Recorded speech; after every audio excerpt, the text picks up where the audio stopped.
Buenas noches a todos, bienvenidos a este curso de marketing estratégico. Hoy vamos a tocar un tema que engloba en realidad todo lo que es el curso, todo lo que han sido las lecciones que hemos visto. También un tema que habla bastante sobre cómo comunicar un mensaje en función a cómo se comporta tu cliente, ¿no? El tema que vamos a ver hoy es el MBTI y vamos a tocar algunos análisis de casos.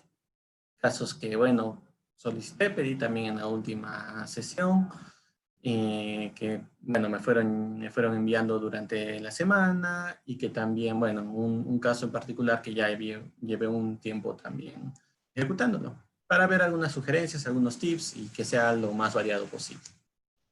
Así que empecemos con este tema que es bastante interesante. Los temas del día se van a dividir en el MBTI, vamos a ver a qué me refiero con estas siglas.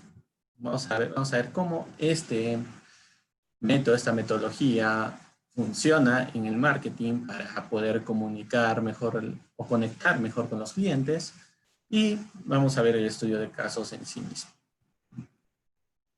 Entonces empecemos con MBTI. ¿A qué hace alusión?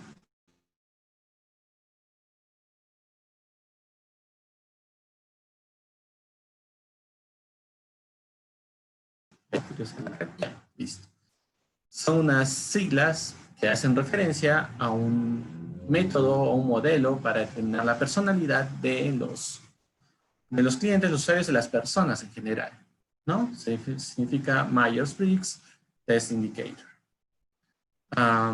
Este modelo, al igual que otro que es muy popular, que es el Enneagrama, ambos son modelos que se han popularizado bastante, son modelos que no tienen una misma rigurosidad científica que test psicológicos más profundos como el modelo de los 5 atributos de la personalidad, que lo vimos, por cierto, en el tema del marketing interno o endomarketing dentro de este curso. Sin embargo, no es que sean totalmente inválidos. De hecho, tienen algunos artículos, algún desarrollo, no a la profundidad del anterior, como dijimos, pero este en particular tiene una ventaja, una forma muy útil para ver a nivel de marketing, ¿no?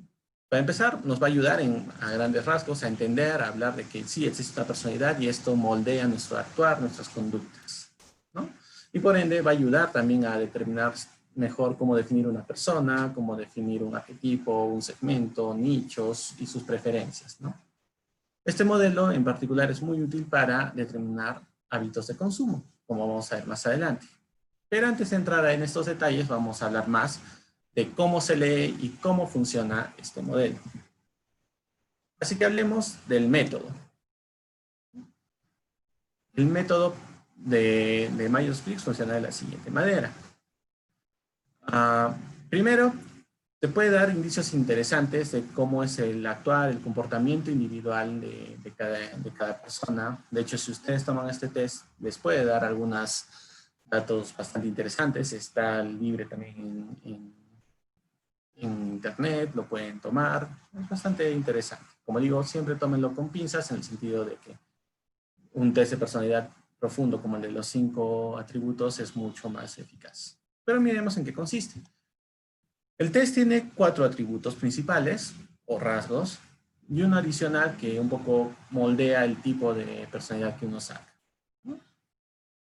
Para analizar personalidades. En total te van a dar 16 tipos de personalidades y cada una va a tener diferentes atributos. Estos atributos tienen dos extremos opuestos, ¿no? Un extremo puede ser la introversión, el otro la extroversión, y al final eso te va a dar un espectro de opciones dentro de cómo se comporta la persona. Según la combinación de estos atributos, pues saldrá cómo es el actuar del individuo, o cuáles son sus preferencias o tendencias. Ahora, vamos a ver más o menos cómo funciona esto. Los atributos son los siguientes, y los vamos a ver en función a qué es lo que evalúan cada atributo en particular. El primero es la introversión versus la extroversión, y es un atributo que se relaciona con el recargar energía. cómo la persona recarga energía, cómo la persona vuelve a revitalizarse a sí mismo. A eso se refiere este caso de la introversión y extroversión. Muchas veces la introversión se maneja o se asocia con la timidez, lo cual es falso. Es cierto que tiende a producir timidez porque la introversión es un acto de recargas de energía por actividades individuales, actividades que no tienen que ver mucho con socializar, con tener contacto con la gente. Y eso un poco se traduce muchas veces en timidez, sí, pero son conceptos diferentes. Como ya he dicho antes, la introversión va a decir, la persona introvertida recarga energía en actividades solitarias, ¿no? Viendo una película de solo, jugando algo, no sé, leyendo, actividades solas, actividades que lo permitan conectarse consigo mismo. El extrovertido no, el extrovertido recarga energía junto a otra gente. Le gusta estar rodeado de gente, interactúa con la gente bastante bien y eso es lo que lo anima, lo recarga, lo hace sentir más vivo. Ahora, un introvertido obviamente no significa que sea una persona que no sepa socializar. El introvertido va a poder socializar, puede socializar muy bien, comunicarse muy bien. Simplemente que el hecho de socializar mucho, estar en entornos con mucha gente, a la larga lo termina agotando, no recargando, ¿no? Eso es algo que tenemos que diferenciar. Y que tenemos que saber, ¿no? Una persona introvertida puede desenvolverse muy bien a niveles sociales, pero se va a agotar rápido, ¿no? Mientras que un extrovertido, si lo pones en entornos muy calmados, muy introspectivos, pues se va a aburrir, se va a abrumar, ¿no? También lo va a desgastar. Entonces, ese es el nivel que uno mide en este atributo. El siguiente es en la intuición, o el atributo intuitivo versus el sensorial. Y se refiere a cómo genero o explico el conocimiento. El intuitivo es la persona que se relaciona un poco con la creatividad. ¿Por qué? Porque va a relacionar ideas.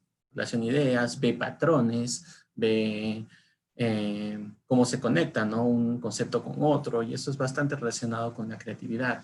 El sensorial va a estar muy relacionado con lo que es palpable en el momento y todo lo que sea adquirido por sus sentidos, ¿no? Adquiere conocimiento en función a lo que ve por sus sentidos. Van a poder ser muy detallistas en función a ver colores, ver texturas en el oído, en el olfato, todo lo que sea sentidos, el sensorial va a adquirir el conocimiento de esa forma.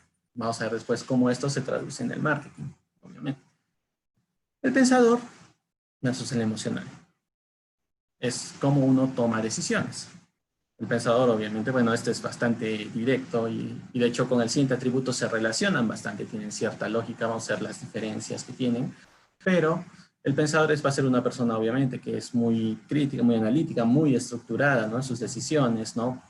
No toma decisiones a la ligera, mientras que el emocional se deja llevar más por, obviamente, el lado sensible, por las emociones, por todo este ámbito, ¿no? Lo que siento en ese momento. Y eso va a ser lo que dictamine la mayoría de las decisiones que va a tomar. No significa que no pueda tomar decisiones conscientes, pero siempre va a tender a ellas, a la decisión emocional. El emocional y el pensador también, ¿no? Puede tender a ser un poco frío. De ahí viene la parte juiciosa versus perceptivo. El último atributo que se relaciona mucho con el anterior, el juicioso, por si acaso, si alguien ve desde Colombia esto o ha estado en Colombia, sabrá que juicioso tiene otra connotación, es una persona muy estudiosa. Acá hablamos más de una persona bastante crítica, podemos ponerle también ese juicioso una persona crítica, o sea, que hace muchas críticas, ¿no? de ese tipo. Pero me refiero a ese tipo de juicioso, el juicioso crítico.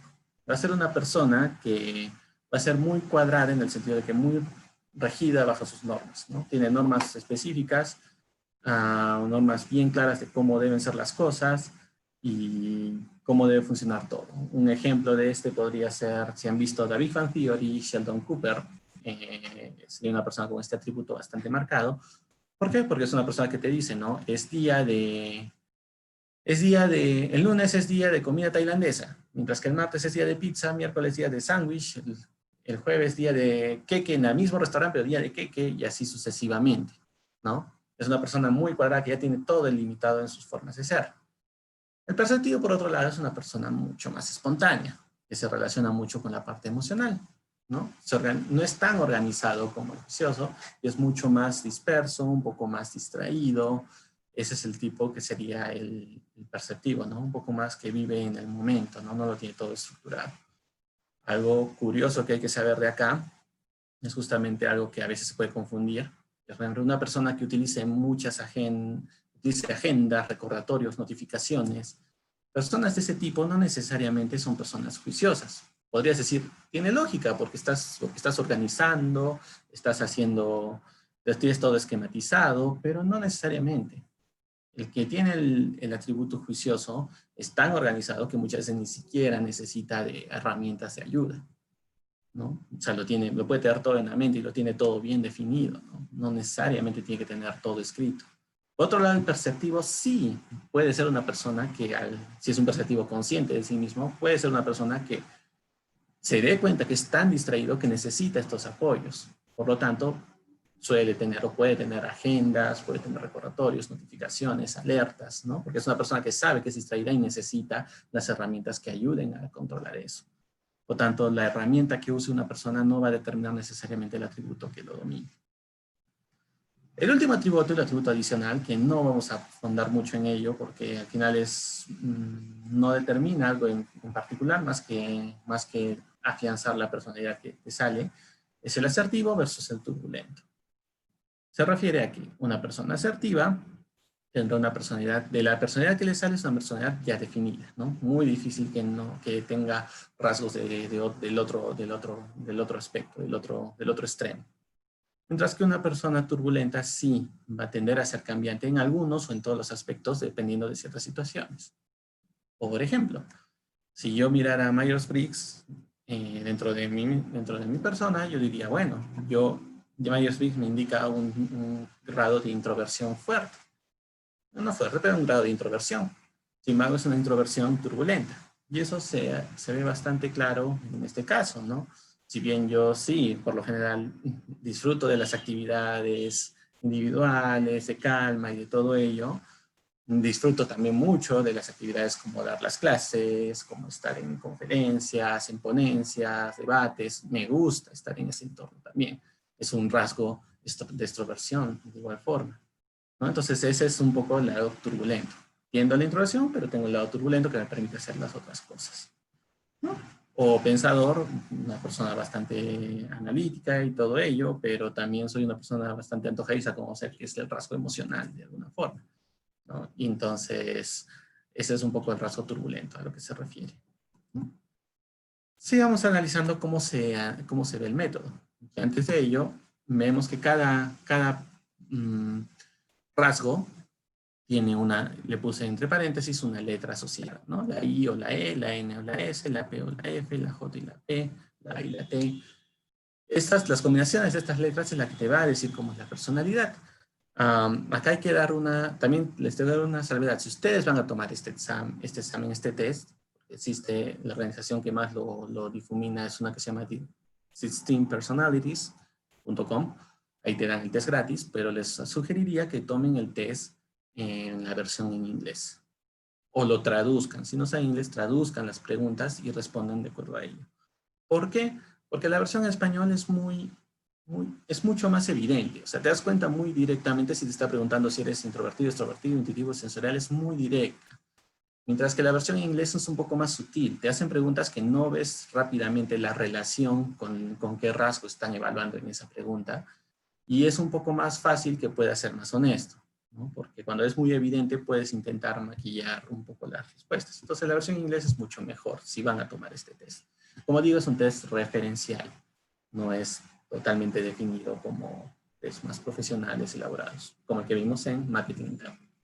Ahora sí, lo que hacemos es evaluar según las letras. Si te va a dar una combinación de 4 letras, como la quinta está separada, porque ya dijimos que es más que todo cuán afianzada está esta personalidad, por eso en los dos casos he puesto el la y el la, porque asertivo significa que están muy, muy bien afianzadas.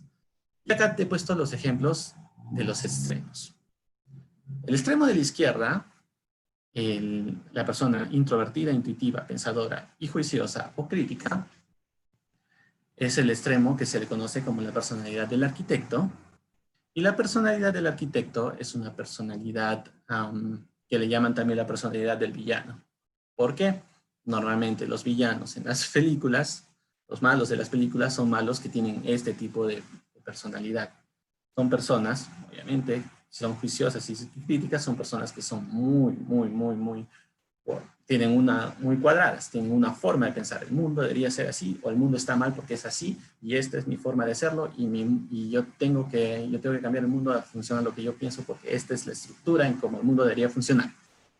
Como es como yo pienso, no como todos piensan, también está el rasgo introvertido. Son personas muy analíticas, no son personas tontas por lo general. Los villanos son muy elaborados, y eso significa que pueden analizar muchas situaciones, patrones, y son muy pensadores. Por lo tanto, esta personalidad, acá pongo la imagen de Lex Luthor, ¿no? Lex Luthor es un ejemplo de esta personalidad, del villano de Batman, de Superman, perdón, ¿no? Esta sería, digamos, uno de los extremos, ¿no? El extremo más alto, que es, bueno, la personalidad del arquitecto de los villanos. Existe, no es tan común, pero existe. El otro extremo, su extremo opuesto, es el intérprete. ¿Y quién es un intérprete? Pues es una persona extrovertida, sensorial, emocional y perceptiva o espontánea, ¿no? Si nos damos cuenta que en verdad en estas dos imágenes hay una diferencia abismal, ¿no? El otro caso es el Todd Young. ¿Y por qué podemos decir que es así? Pues el Todd Young extrovertido lo es. O sea, es alguien ya de por sí es hasta extravagante, ¿no? Es una persona que está ahí, que se relaciona, canta, aparece en películas, se relaciona con gente, está sonriendo en la foto, ¿no? O sea, es muy accesible. Sensorial, eso lo puedes detectar inmediatamente solo con ver cómo se viste, ¿no? Colorido, excéntrico, de nuevo, ¿no? Sensorial. Quiere impactar a la vista, ¿no? Entonces es alguien sensorial. Emocional, también. Bueno, es un artista, es un músico. No significa que todos los artistas o los actores tengan que ser emocionales, por cierto. Hay actores, hay artistas que tienen rasgos de introversión, rasgos de pensadores, etc. Pero este es un caso bien particular en que se ve el rasgo emocional, ¿no? Siempre su expresión es bastante alta. Y espontáneo, pues, se puede notar también, ¿no? O sea, si bien hay una organización en sus producciones y todo ello, su forma de actuar, de desenvolverse, se nota que no es todo ensayado, ¿no? Es todo espontáneo, su forma de ser, su forma de actuar. Este es el intérprete. Así es un poco como puedes, jugando un poco con los cambios, te van a dar diferentes tipos de personalidades, pero todas te van a decir más o menos cómo va a ser la conducta en la que uno se desempeña. Y así funciona Myers-Briggs.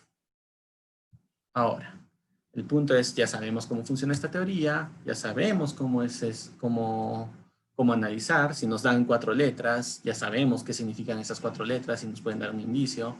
Como dije, esto es un espectro, no significa que el introvertido, que si a alguien le ha salido introversión, significa de que ya tiene que volverse todavía más frío porque es introvertido, puede pasar.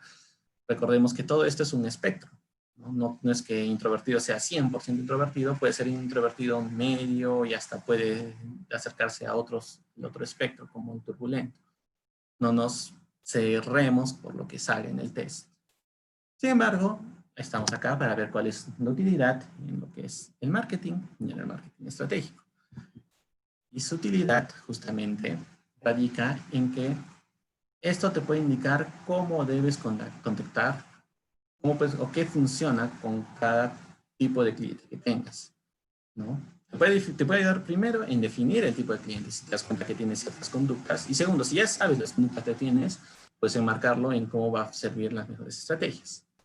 Acá vamos a ver mensajes comunicacionales gráficos por la diapositiva, pero que muestran las dos caras de la moneda bajo un mismo negocio o en un mismo sector.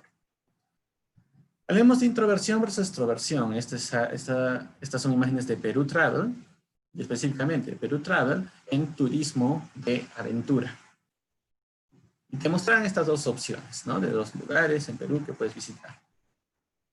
Las dos son turismo de aventura, pero el del izquierdo está orientado para una persona más introvertida, mientras que el derecho está para personas extrovertidas. ¿Cómo así? Si nos damos cuenta en la figura izquierda de la montaña, uno se centra en el paisaje, ¿no? La persona, para empezar, es una sola persona, pero está a un costado, ¿no? Y está muy centrada en que el paisaje, en lo visual, en cómo este lugar te da una imagen muy impactante que al final va a conectar contigo, ¿no? tú puedes conectarte con la naturaleza y tú como persona. Entonces está orientado a una persona introvertida. Turismo de aventura introvertido. Damos cuenta. Por el otro lado, estamos viendo, bueno, una actividad mucho más adrenalínica en un río y con personas, ¿no? Que tienes que hacer todos los ejercicios en equipo para poder sacar esto, es divertido, pero has tenido que organizarte. De por sí es una imagen, las dos, también de turismo de aventura, pero para compartir en conjunto. Incluso si vas solo, vas a tener que hacerlo en conjunto, no puedes ir solo, ¿no? Entonces, acá se ve bien cómo te venden los dos rasgos, ¿no? Para alguien introvertido, algo mucho más calmado, algo para conectarse contigo mismo, alguien extrovertido, algo para compartir, muy, muy, muy intenso. Y los dos bajo el mismo servicio, que sería en este caso el turismo de aventura, ¿no? Este es introversión versus extroversión. Así es como tienes que definir, ¿no? Si tú determinas que tu público es introvertido o quieres capturar un público más introvertido, busca las imágenes que conecten de esa forma. Público más extrovertido, busca imágenes que conecten con el público de una forma de compartir, ¿no? De que es un evento en el que tú puedes compartir mucho más. Siguiente ejemplo. La persona intuitiva versus la persona sensorial.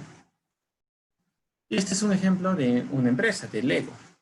Lego te da estos kits, en la izquierda, kits de robótica de Lego, y también te da estos kits que ya te ponen todas las piezas para armar algunos elementos y específicos.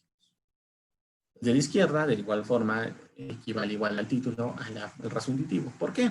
Una persona intuitiva le va a decir, te vamos a dar el reto de darte todas estas piezas, que vas a poder programarlas. La programación este es un proceso bastante abstracto, o sea, de sacar lo esencial para poder darle instrucciones a los robots, y pueden crear lo que quieran, ¿no? Y pueden crear desde una serpiente hasta un robot que tiene unos ojos y tienen sensores y todo ello. No es alguien intuitivo, alguien que va a saber cómo dar instrucciones, cómo programar estos kits, ¿no? Y esto es Lego, un Lego intuitivo. Por otro lado, tenemos al castillo de la derecha, que es más para alguien sensorial, porque igual te dice, te vamos a dar este reto. Si recordamos una clase pasada, decíamos que el insight de Lego es que la persona que consume sus productos es una persona que busca retos. Los dos productos buscan retos. Solo que en el caso de derecho ya te dice, este es el producto final. Es bien complejo, pero esto es lo que te va a quedar si lo sabes armar, ¿no? Entonces la persona sensorial que ya tiene una imagen, está recibiendo una imagen de cómo debería quedar, pues es la persona que lo va a armar de esa forma, ¿no? Y también va a ser un reto, también es complejo, ¿no? Pero si nos damos cuenta, respetan el insight, pero atacando a diferentes públicos, ¿no? Un público intuitivo o un público sensorial. Eso es lo lindo de esto, no puedes atacar a diferentes públicos sabiendo cómo llegar con el mensaje adecuado, a pesar que sea el mismo insight, ¿no? Ahora, esto sería intuitivo versus sensorial. Veamos la siguiente. El tercer rasgo, es uno de los rasgos más útiles e inmediatos en los que uno puede detectar, el pensador versus el emocional. ¿Por qué? Porque son rasgos muy visuales, muy físicos. Se nota muy rápido en la conducta esto, aun si no conoces mucho a la persona en particular. ¿Por qué? Yo voy a empezar acá desde la derecha, el emocional. El emocional es la persona antojadiza, ¿no? Es una persona que, bueno, va a ver las cosas coloridas y se va a antojar de ello, va a ver una imagen y se va a antojar de ello. Es la persona que en los supermercados te va a comprar lo que está en los anaqueles cerca de la caja, ¿no? No importa si el que va a ver pilas, aunque sea en una caja gigante, una caja gigante con 2 pilas que está en el anaquel, pues te va a comprar la caja gigante porque se olvidó y porque le llamó la atención, la verdad, que la caja sea tan grande. Aunque en otro anaquel dentro del supermercado haya otra de 10 pilas, ¿no? Es esa persona antojadiza y le va a gustar esto, las imágenes de la derecha, la imagen muy visual, la imagen de, oh, mira, esto es muy atractivo, me antojo, quiero, ¿no? La persona que tiene antojos, caprichos, cosas de tipo, es una persona más emocional. Y le tienes que vender de esa forma muy visual, que entre mucho por los ojos, ¿no?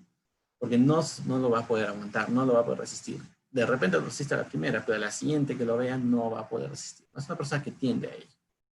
Por otro lado está el pensador, ¿no? Y acá igual quiero que vean que tomo el mismo producto, que en este caso son los dulces, porque los dulces de por sí son visuales. Pero el pensador no se va a guiar simplemente por el antojo. El pensador va a ver este caso, ¿no? Es decir, bueno, tengo estos dulces que me dan 50% de descuento o me dan más cantidad que comprar un dulce 5 veces más caro en la caja. Lo va a analizar, ¿no? Va a ver las características. Él te va a ver la etiqueta, te va a ver el valor nutricional, ¿no? En computadoras, el pensador sería una persona que te va a analizar, ¿no? Si este me da te va a comparar, ¿no? Si este me da tanta memoria RAM, tanto disco duro, esta tarjeta gráfica, no lo sé, ¿no? Tantos núcleos, no lo sé, ¿no? Mientras que el emocional, en el mismo contexto, te diría, ay, mira, aquí me han sacado, no sé, una nueva laptop de Sony, pero con temática de Frozen. Ay, qué bonito que la temática de Frozen, ¿no? Que no sea, no que no tenga mucha potencia, ¿no? Eso haría el emocional. Me gusta la imagen, ¿no? Cómo se ve. Mi pensador es mucho más racional en ese sentido, ¿no? Y como vemos, en este caso, ni siquiera de repente tiene todos los dulces que tiene la opción de la derecha, en el caso izquierdo, pero es mucho más efectivo y por lo tanto el pensador va a tender a escoger estas elecciones. Determinando cuál es la elección o la forma de pensar de tu consumidor, vas a poder determinar cómo es que tienes que llegarle, ¿sí? Llegarle. Si lo llegas con los datos y que los datos sean muy visuales también desde el inicio, o si les llegas de una manera mucho más impactante en colores, en cosas antojadizas. El último rasgo, como dijimos, se relaciona mucho con el anterior y acá también lo vamos a ver, pues tiene que ver con esta empresa. Es una empresa de comida saludable, Carisnack, acá en Arequipa. Y también, estas son 2 posts directos desde su Facebook. Ellos hacen comida saludable y tienen buenas visuales, le toman fotos, o sea, son funcionales. Pero ¿qué es lo que hacen? En el lado izquierdo, ¿qué te dicen? Te dan un post diciendo, tenemos suscripciones mensuales. Tú determina qué días quieres a la semana o todo el plan de comida que te podemos llevar, de 2, 3 veces, 4 veces al día, cuántas veces quieres, los platos, qué cosas quieres y ya. Nos contratas, nos pagas mensualmente y nosotros te damos la comida. Ya está estructurado, ¿no? Esto le va a gustar a alguien crítico, a alguien juicioso, que ya tiene una estructura, ya sabe que tal día ya ha pagado para que le traigan la comida y siempre va a ser ese día esa comida y la va a comer. Ya sea almuerzo, ya sea cena, en fin, ¿no? Es un post directo a una persona juiciosa. Por otro lado, el otro post, que también es un poco antojadizo, pero es más espontáneo, ¿no? Mira, convito Netflix, ¿no? Toma, te damos, prueba nuestra salchicha, que es proteica, que es de calidad, que es saludable, pruébalo con esto, te lo mandamos con todo esto, ¿no? Pruébala. Si quieres ver, si vas a ver una película, para eso es más espontáneo, es más del momento, está hasta cierto punto hasta más antojadizo. Ay, sí, ¿no? Voy a ver una película hoy o más tarde, ya, pues pidamos, ya. El mismo mensaje, o sea, es el mismo producto, diferente forma de comunicar el mensaje, ¿no? Los dos te están comunicando, soy comida saludable, ¿no? Pero uno está orientado a un juicioso y el otro está orientado a un perceptivo. Podemos dedicarnos específicamente a un tipo de cliente o podemos abarcar varios, pero tenemos que conocer al cliente, ¿no? Entonces, conocer qué cliente conecta con qué.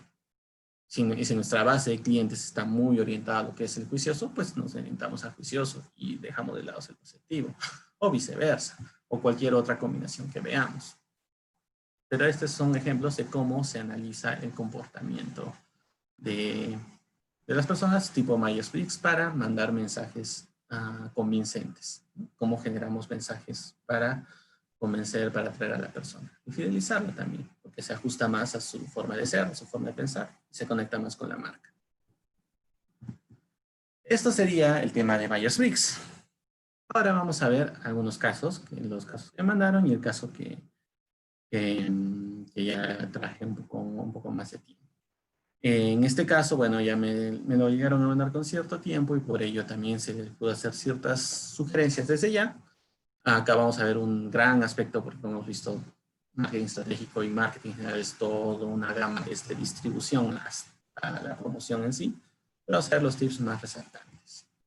Vamos a evitar en lo posible, bueno, vamos a evitar del todo utilizar nombres en específico, pero estos eran los casos que me presentaron. El primer caso es las empresas de talleres educativos, dado que sí o sí van a seguir estos talleres de una u otra forma, ahora que son talleres de verano, ya terminó la época escolar, y me presentaron esta incógnita, ¿no?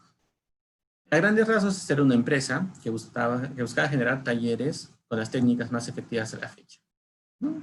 Estas son las técnicas que funcionan y son orientadas a niños, para reforzarlos, para generar las capacidades. Pero solo conoce la técnica en particular que quiere usar, bueno, y otras más. Aún así, quiere tener una plataforma completa interactiva que permita trabajar en equipos, ¿no? Que esos módulos sean por equipos, que colaboren, ¿no?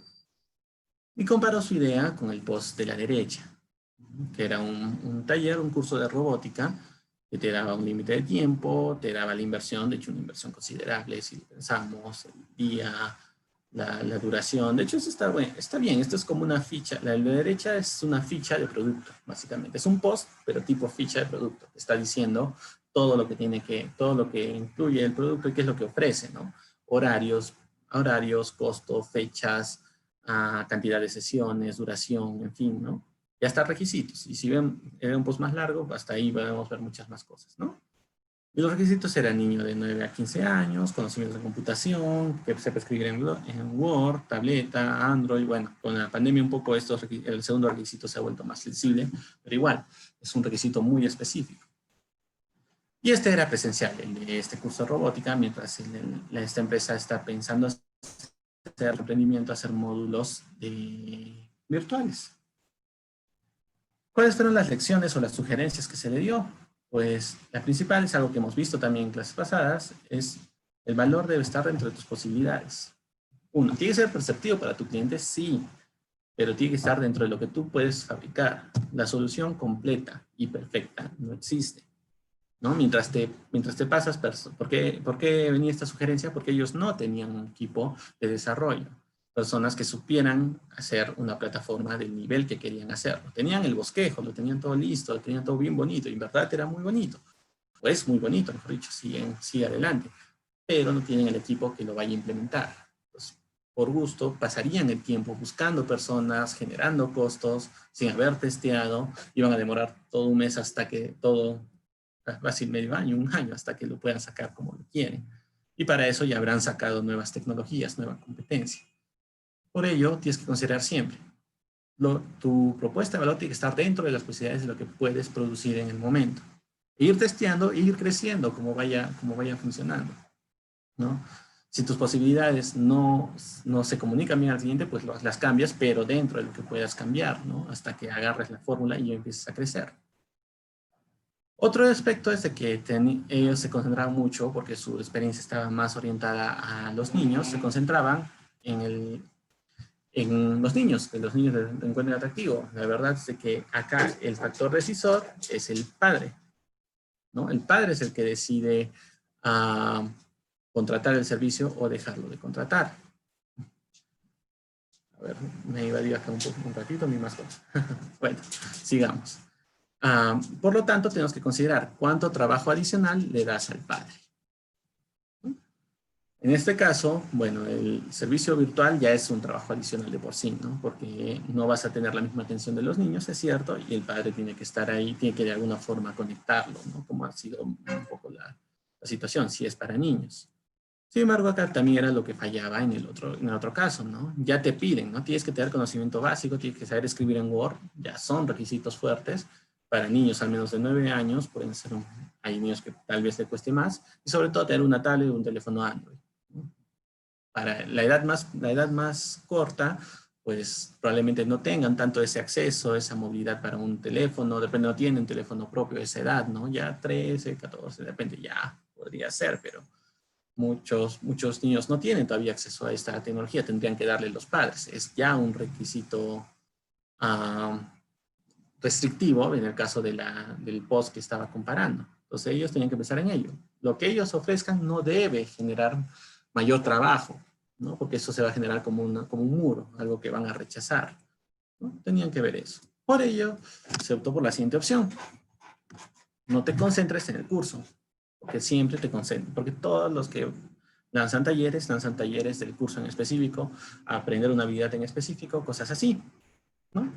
El consejo fue, no vendas como curso, porque todos ya venden como curso, distínguete. ¿Cómo? Véndelo como módulos, que no solo sean talleres de verano, ¿no? Sino módulos que te van a permitir a generar otra habilidad, de repente una habilidad de pensamiento crítico, una habilidad de emprendimiento, no lo sé, ¿no? Y bueno, que todos esos módulos, que haya un módulo que no sea solo un mes, sino todo un mini curso, que al final te permita lograr una membresía. ¿Para qué esta membresía? Para que sigan extendiendo el ciclo de vida del cliente, ¿no? Que el cliente dure más dentro del consumo de tu producto y que no sea solo un mes y tengas que buscar otro cliente para cubrir tus costos. Entonces, de eso se trataría esta parte, ¿no? Y este fue el caso. A ver, acá me vuelve a invadir un otro perrito. Estoy invadido de perritos. Segundo caso. Empresa de eventos de entretenimiento. Este también me gustó bastante. Creo que justo me mandaron esta sugerencia porque muchos de mis ejemplos han sido también de este tipo, ya sea anime, cultura pop, subculturas en general. Y eso es lo que estamos evaluando. Pues, este caso era un equipo, no era una empresa formal todavía, pero un equipo que se encargaba de realizar eventos de cultura pop, de anime, de terror, de cualquier temática de ese estilo, ¿no? Sus eventos, para las personas que van, tienen críticas positivas. Y sí lo podía corroborar. Tenían videos, tenían testigos, todo ello de que les gustaban los eventos que ellos producían.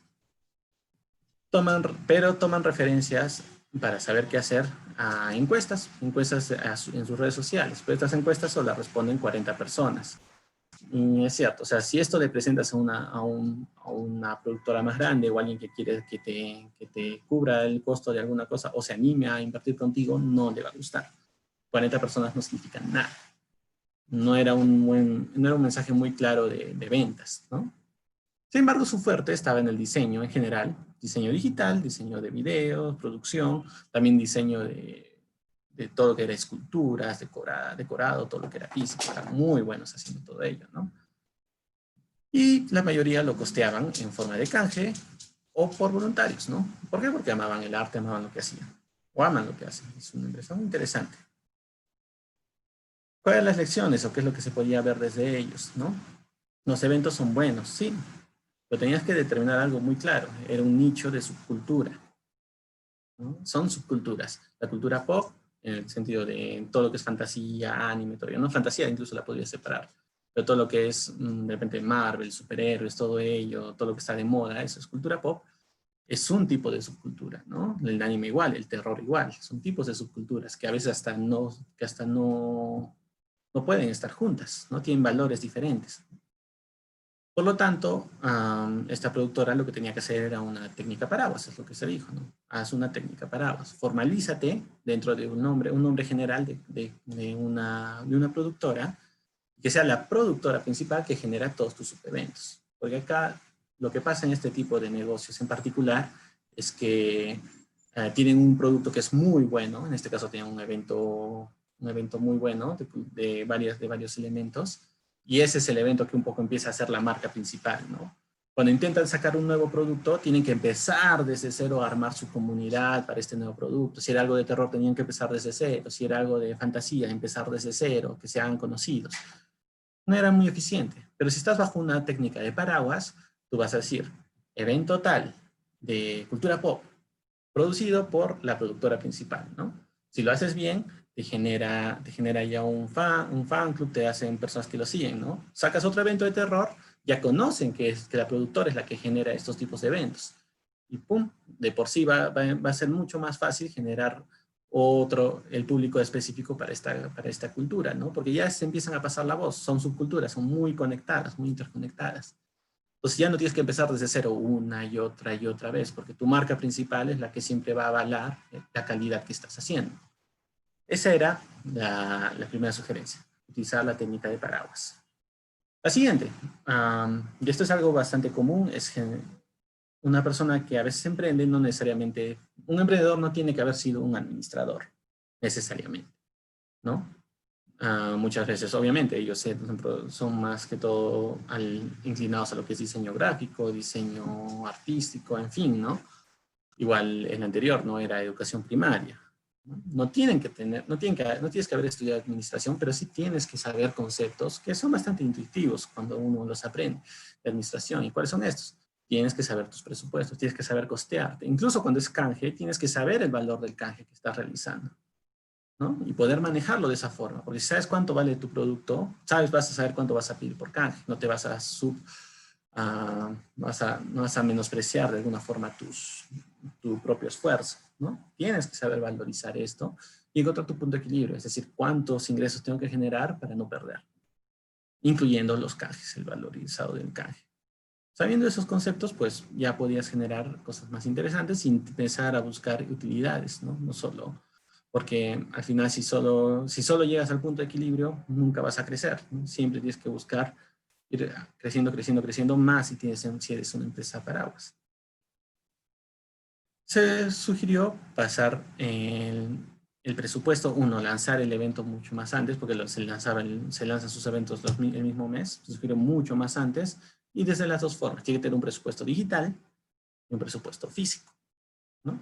Digital para poner pautas, para buscar estas cosas, para que te hagan conocidos, para que sepan que existe este evento que se viene, y físico como el BTL, porque siempre va a ser vigente. Es lo más vigente que puede haber. Las redes sociales pueden funcionar muy bien, son muy baratas, todo ello, pero nada como el contacto físico que tú veas en un afiche, una pancarta, hasta en las mochilitas que tienen a veces solo un cartel, hasta en ello. Pero si puedes hacer cosas más elaboradas, pues perfecto. Eso va a servir bastante, porque tienes que lograr conseguir la mayor cantidad de impactos visuales que puedas, al menos 7, para que se grabe en la memoria del cliente o del que está interesado, ¿no? Por eso se lanza con anticipación y por eso se lanza muchas veces, ¿no? Porque poquito a poquito vas contagiando de las ganas de ir, ¿no? Sobre todo si una persona no es tan antojadiza, ¿no? Pero eventualmente, si ve mucho, mucho, mucho contacto, se va a animar. Por último, y el último consejo era el expandirse al B2B, o sea, no vender sus producciones solo para el público en general, el público consumidor, sino para eventos empresariales. ¿Por qué? Porque también tenían contactos internacionales, de cantantes, de personas conocidas, artistas de doblaje, en fin, ¿no? Entonces decía, pero eso sería muy interesante traerlo y vendérselo a las empresas que tienen que hacer fiestas de Navidad, de repente fiestas virtuales, como un meet and greet virtual, cosas así para los niños, conciertos de ese tipo. Podría funcionar muy bien, ¿no? Entonces, sacas una nueva rama de tu negocio orientado simplemente a buscar a otras empresas y que las otras empresas te contraten y trabajen contigo. Esa era, bueno, la última sugerencia, ¿no? Porque sí se veía que tenían los contactos necesarios o la forma de poder traer personas muy interesantes del exterior. Entonces, estos fueron los tips, los casos que me presentaron con este negocio. Y ya hemos visto el primero. Ahora vamos a ver el último. Este es un caso que ya lo tomé hace un poco más de tiempo, ya en el curso. Y me pareció interesante.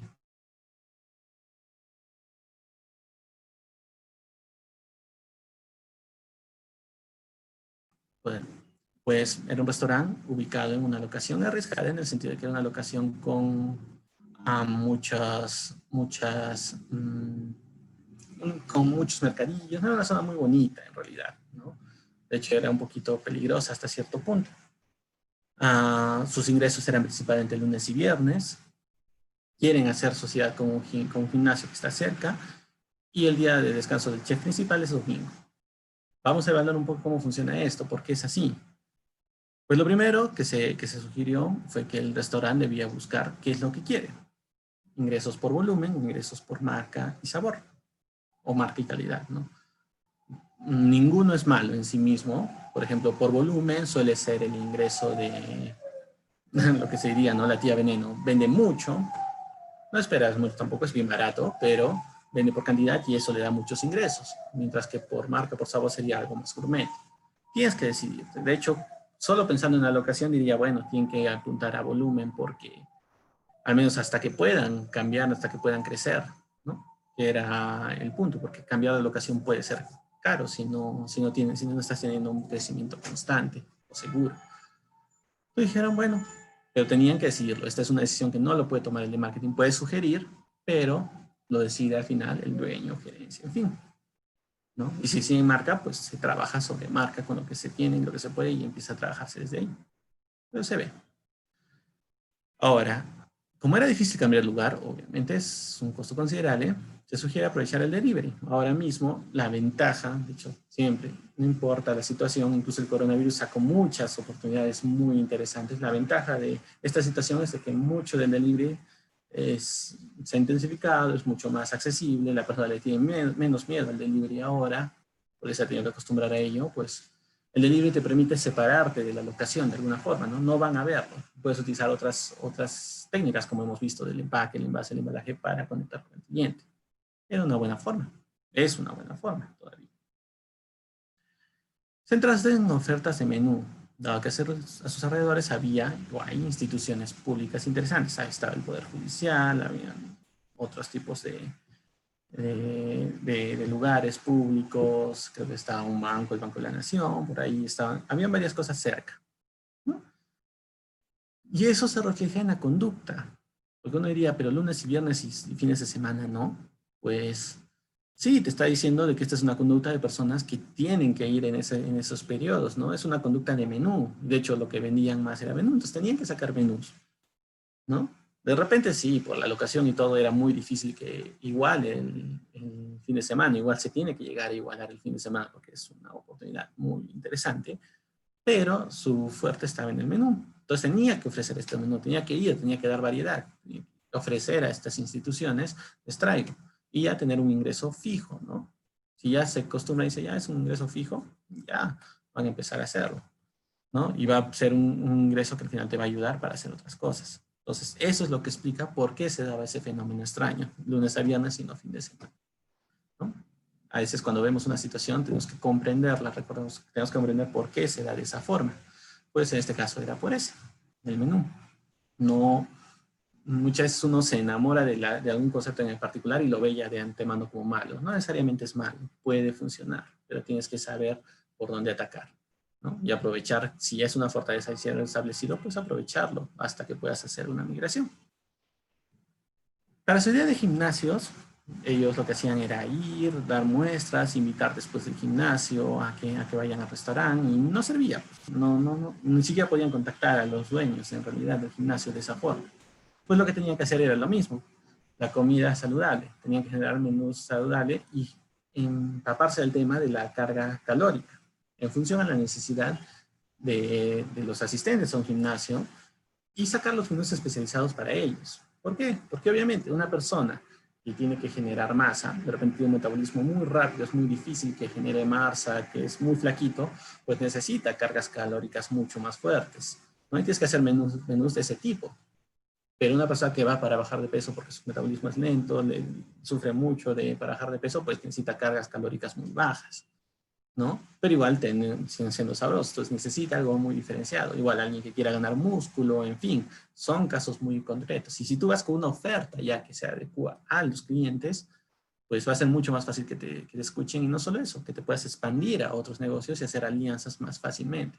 ¿Por qué? Porque no estás haciendo una alianza solo porque el gimnasio se ve bien y tiene clientes. Estás haciendo una alianza porque tienes algo que le interesa a la otra parte, ¿no? Y te has dado el esfuerzo para conocerlo. Entonces, hacer un menú de carga calórica y era se desarrolló muy bien y empezaron a tener esta relación mucho más cercana. Incluso cuando demoraba todavía la negociación con los gimnasios, pues pasaba que igual la gente se enteraba y empezaba a ir, ¿no? Porque ya sabía después del gimnasio algo de mariscos, algo de ceviche, pero orientado a lo que quiero conseguir, ¿no? Muy bien.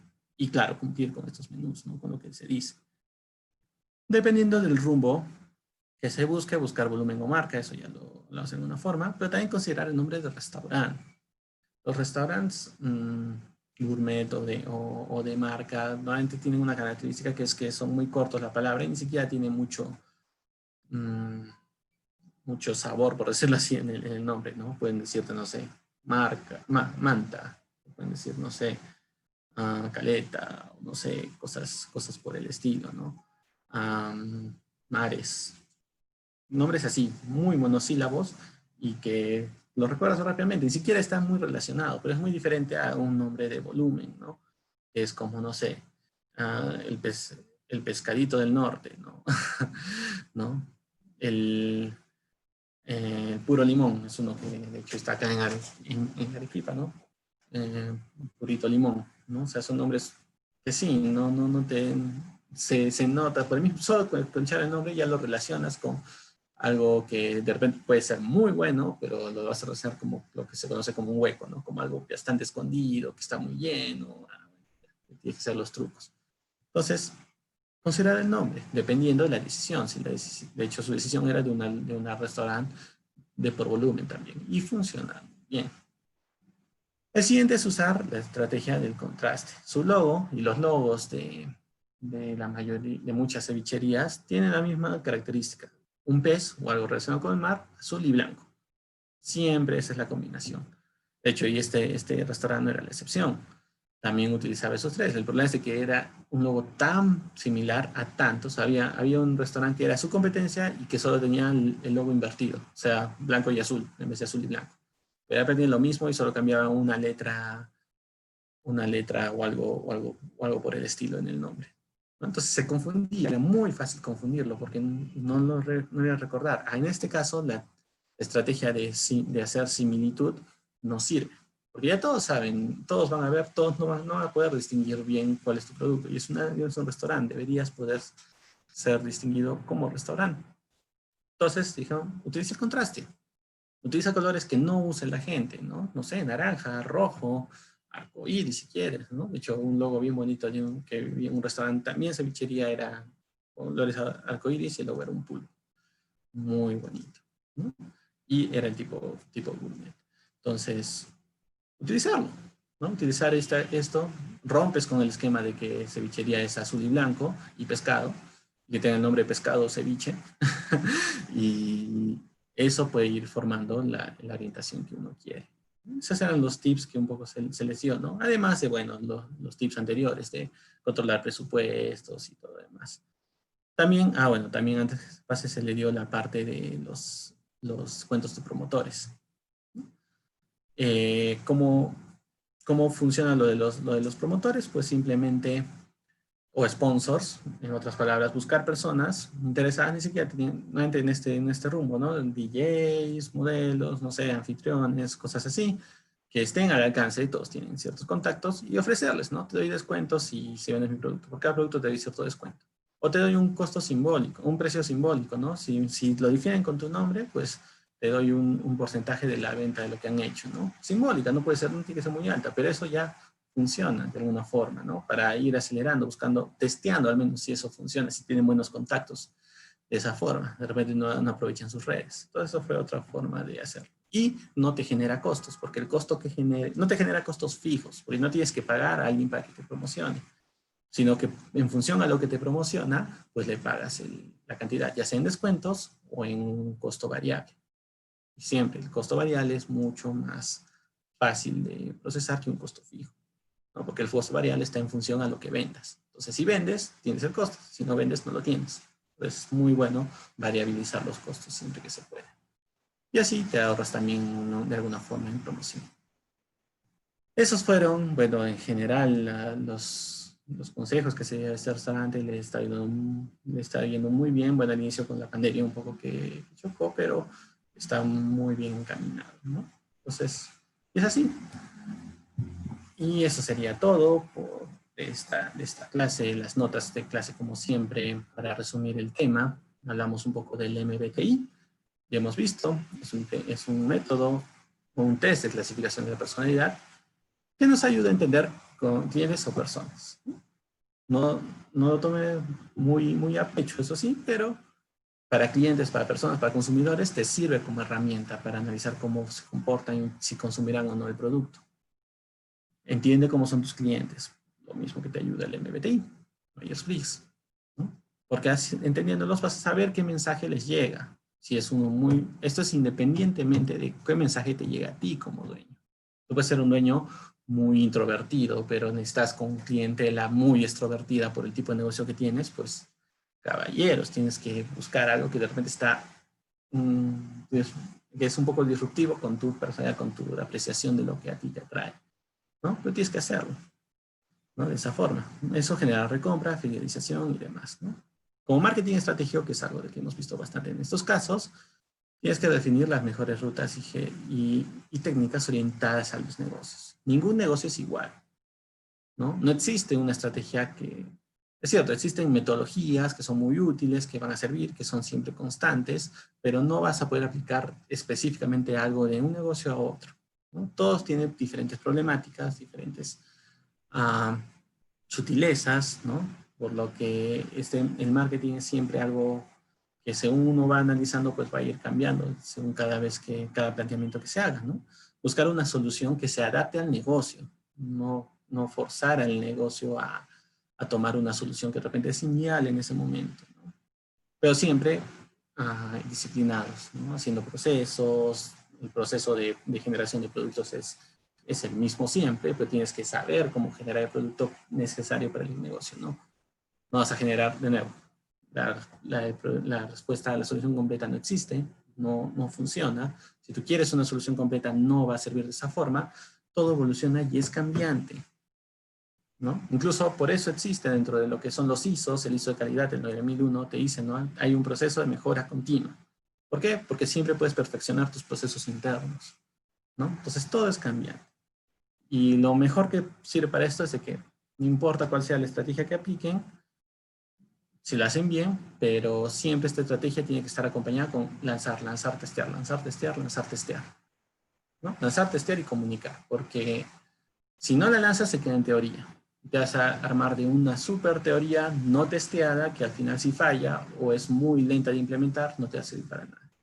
Entonces tiene que ir de la mano la estrategia con la ejecución, ¿no? Entonces esos son los tips finales de la clase, les sirvan bastante. Y bueno, si tienen alguna duda, igual me la pueden hacer llegar. Ahí están también mis contactos. Ahorita si quieren por el chat también. Y bueno, les ha agradado bastante este tema. Si tienen alguna consulta, también una consulta puntual de sus negocios, de sus ideas, también me la pueden hacer saber. Intentaré ayudarlos de la mejor manera. Y bueno, es también la última clase del año, así que de igual forma les deseo un muy feliz año nuevo, pásenla muy bien. Luis Cárdenas, saludos Luis Cárdenas, gracias también por tu saludo. Y bueno, saludos también a todos los que están conectados también en la transmisión. Cualquier cosa me pueden contactar de igual forma. Feliz año nuevo. Conmigo será también en otra ocasión. Muchas gracias y buenas noches. Hasta luego.